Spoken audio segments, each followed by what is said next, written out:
Résumé du cours de philosophie sur la liberté introduction, le cours de philosophie aborde la notion de liberté en explorant les différents aspects du libre arbitre et du déterminisme. La problématique centrale est de comprendre si la liberté humaine est une réalité ou une illusion, et si elle est absolue ou relative. L'exploration s'articule autour de trois parties, la thèse idéalisme, l'antithèse matérialisme, et la synthèse. Première partie, la thèse du libre arbitre, l'idéalisme affirme que l'homme possède une volonté absolue, lui permettant d'agir indépendamment des contraintes extérieures. Cette conception repose sur l'idée que l'individu peut choisir librement ses actions. Le libre arbitre est ainsi défini comme une capacité de décision absolue, sans cause déterminante.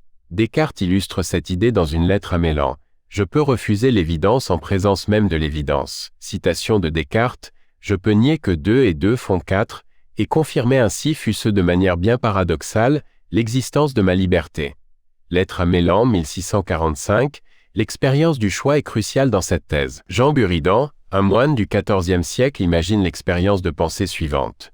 Si nous plaçons un âne qui aurait autant faim que soif entre un seau d'eau et une botte de foin, l'âne se laisserait mourir de faim et de soif, ne pouvant choisir, subissant avec la même puissance l'attraction de l'eau et de la nourriture. Contrairement à l'âne de Buridan, qui meurt de faim et de soif faute de pouvoir choisir entre deux options égales, l'homme possède la volonté nécessaire pour prendre des décisions. Cette notion de libre arbitre se manifeste également dans l'expérience de l'acte gratuit tel que décrit par André Gide dans les caves du Vatican. Dans ce récit, le personnage principal, Lafcadio, réalise un acte délibérément immotivé, sans raison apparente, pour exprimer sa liberté absolue. Cet acte, bien que choquant, illustre la volonté autonome du sujet. Cependant, cette vision de la liberté est problématique. Lafcadio est-il libre? Lafcadio ne prend-il pas pour une absence de motif ce qui n'est qu'une ignorance de ces mêmes motifs? La volonté d'agir sans motif n'est-elle pas déjà un motif? Lafcadio tue-t-il pour se prouver libre ou se pose-t-il comme libre que pour pouvoir tuer? Ces questions montrent les limites de la conception du libre arbitre comme absence de contrainte. Deuxième partie, l'antithèse du déterminisme. Le déterminisme, en revanche, nie la possibilité du libre arbitre. Selon cette perspective, toutes les actions humaines sont déterminées par des causes. Le déterminisme soutient que tout événement est rigoureusement déterminé par des causes antérieures.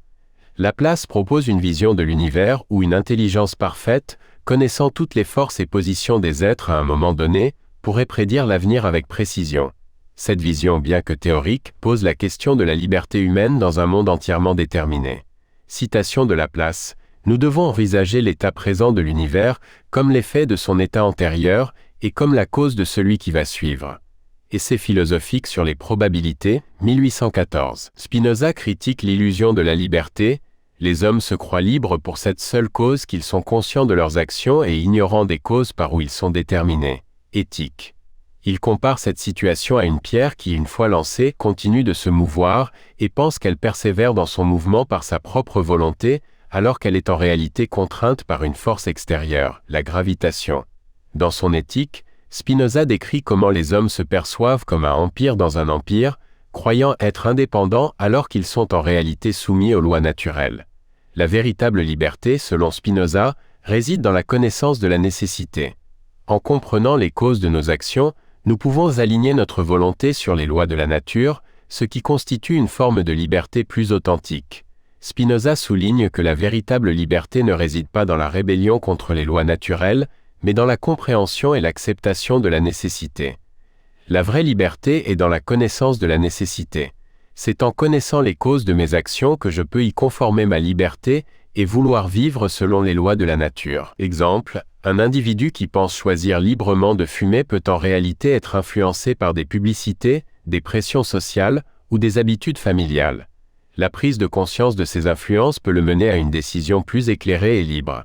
Limite de la thèse du déterminisme, le déterminisme propose que chaque action est le résultat d'une chaîne de causalité, ce qui remet en question la notion de responsabilité morale.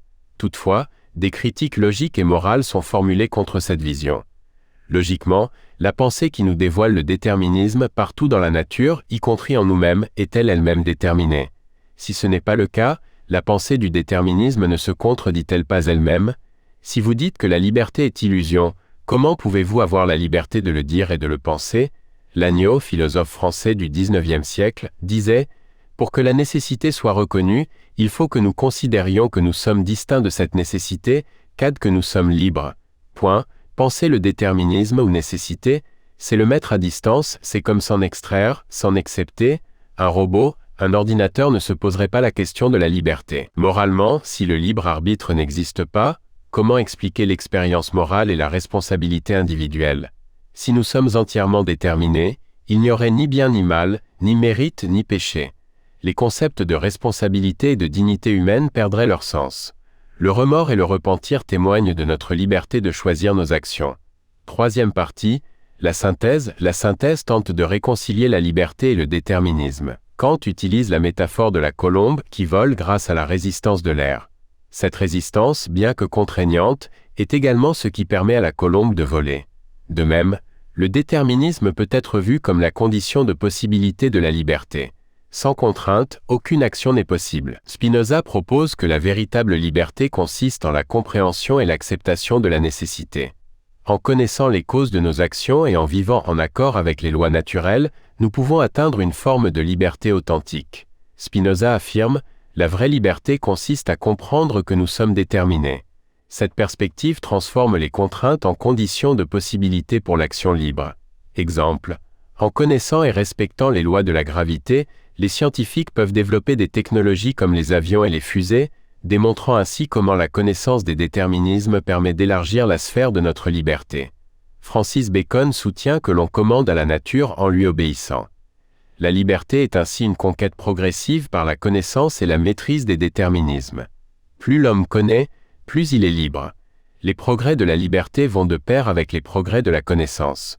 Cette vision implique que la véritable liberté est un processus de libération, une conquête progressive de soi et du monde.